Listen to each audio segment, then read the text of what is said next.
Вы на канале Заметки жизни и я Игорь Якун. Здравствуйте. Немного найдется в музеях экспонатов, о которых исследователи знают довольно много и почти ничего. В коллекции Лувра такой экспонат есть. Кто видел в детстве, как бабушка варила варенье, сразу увидит в нем некоторую ассоциацию с заветными медными или латунными тазиками для его варки. Но ничего общего, кроме материала, латуни и формы, в этом предмете нет. Хотя, как сказать. Баптистерии святого Людовика. Надо отметить, что это один из самых исследованных предметов музея, но малоизвестный широкой публике. Баптистерий, купель святого Людовика, это большая чаша, созданная из цельного листа кованой латуни и инкрустированная серебром, золотом и чернью.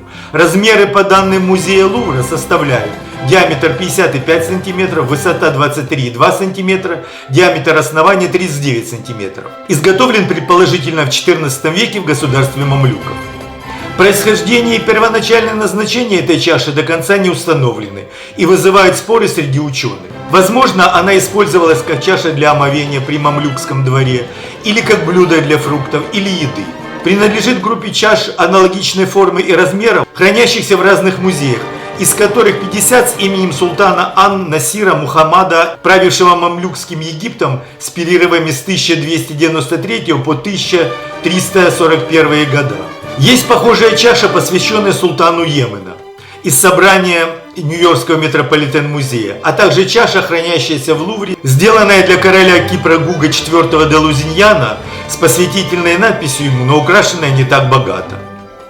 Скорее всего, чаша изготовлена в Дамаске мамлюкского периода, предположительно между 1325 и 1360 годами мастером Мухаммад ибн ас-Зейном. Его имя указано на чаше неоднократно. В Лувре хранится и другая богато украшенная чаша или ваза с именем этого мастера, выполненная в той же технике и стилистике.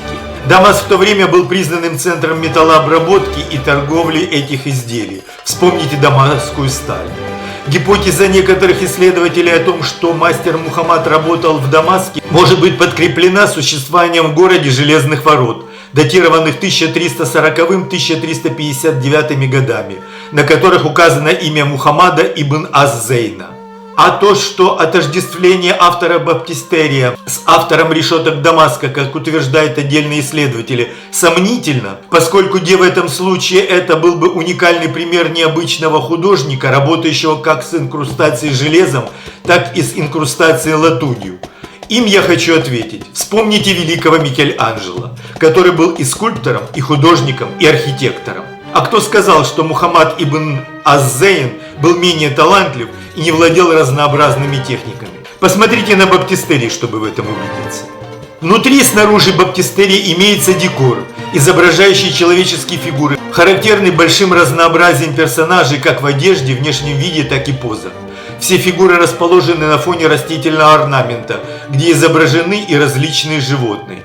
Наружный декор, занимающий нижнюю часть чаши, состоит из фризов с изображением людей и животных, прерываемые 4 медальонами с всадниками, окаймленными снизу и сверху тонкими фризами с бегущими животными и медальонами с геральдическим изображением лилий.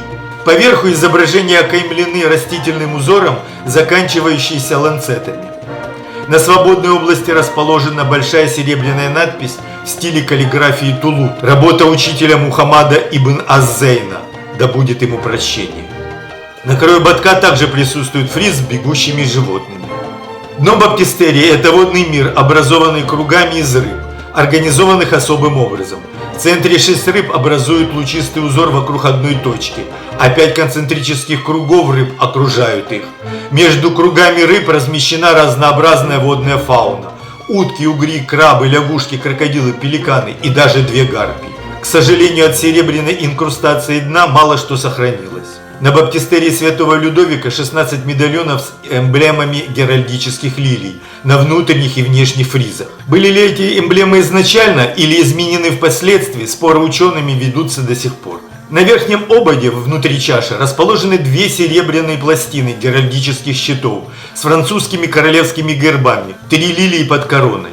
Они были закреплены значительно позже, в 1821 году, перед крещением герцога Бордоского. Что было на счетах гербов на их месте до этого, пока неизвестно. Ученые расходятся во мнениях и кто изображен на чаше.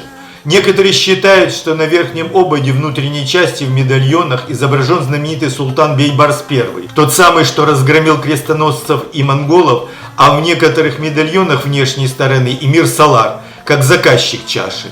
И таким образом сдвигают дату изготовления между 1290 и 1310 годами, если брать во внимание за верхний предел дату смерти Салара. В этой версии понятно, почему почти все персонажи в медальонах имеют монголоидные черты. Бейбарс I был половцем Кипчаком из Крыма, а Салар этническим айратским монголом из монгольского Ильханата. Но тогда непонятно, почему нет посвящающих надписей конкретному лицу. Если же предположить, что заказчиком был друг Салара Санджар аль-Джаули, мамлюкский эмир, бывший губернатором Газы и большей части Палестины во времена султана ан-Насира Мухаммада, о котором упоминалось выше, то тогда все становится на свои места, и общепризнанная датировка сосуда 1325-1340 годами не вступает в противоречие. В память о друге Санджар аль-Джаули заказал сосуд, изобразив значительные эпизоды из жизни Салара, попавшего в плен к мамлюкам именно во время похода Бейбарса I на Ильханат и сумевший достичь вершин воинской службы, став эмиром. Отсутствие посвятительных надписей, кроме имени мастера, и нескольких фраз, ничего не говорящих непосвященному, призвано не привлекать внимание к предмету в правлении султана ан-Насира Мухаммада, по приказу которого Салар и был казнен.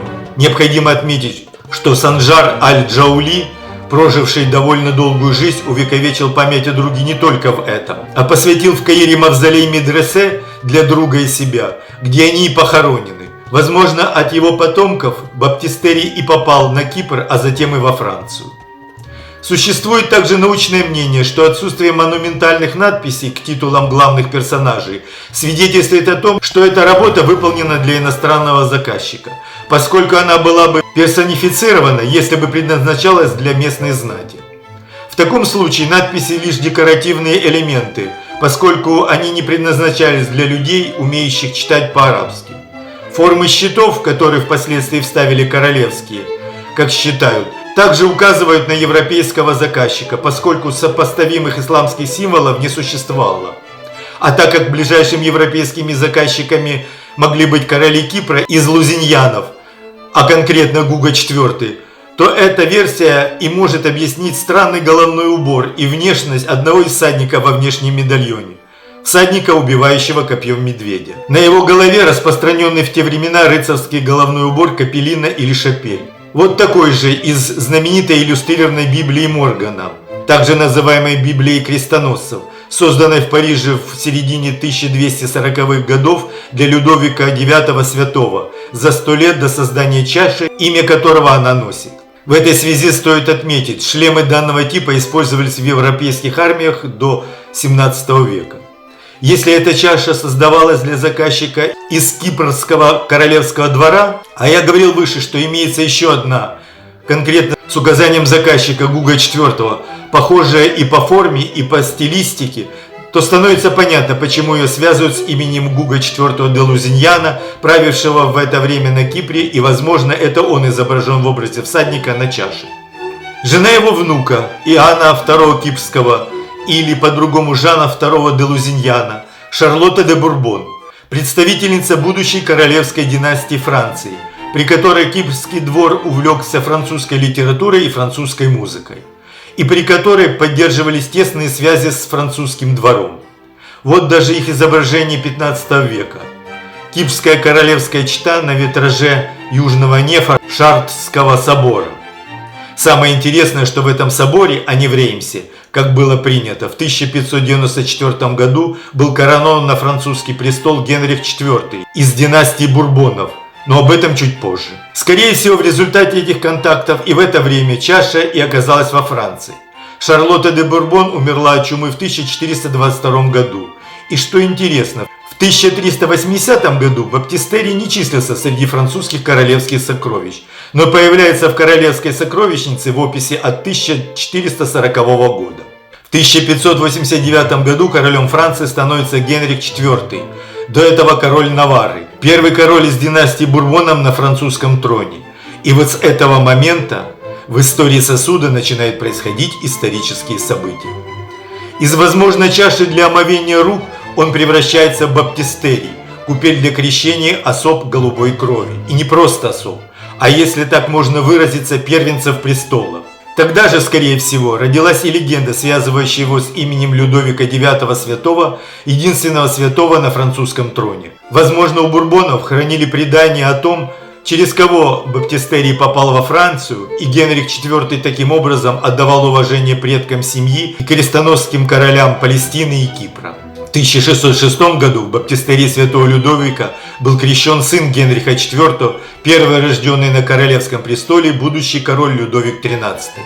В 1821 году в нем был крещен первый после реставрации монархии в 1815 году принц Генрих де Артуа, герцог Бордоский, более известный как граф де Шамбор, последний представитель старшей линии французских бурбонов, потомков Людовика XV. Это была попытка подчеркнуть легитимность реставрированной династии. Со 2 по 9 августа 1830 года он даже формально числился королем Франции под именем Генриха V. Однако корона была узурпирована его дядей и регентом Луи Филиппом, представителем младшей линии бурбонов, что ему в будущем и вышло боком.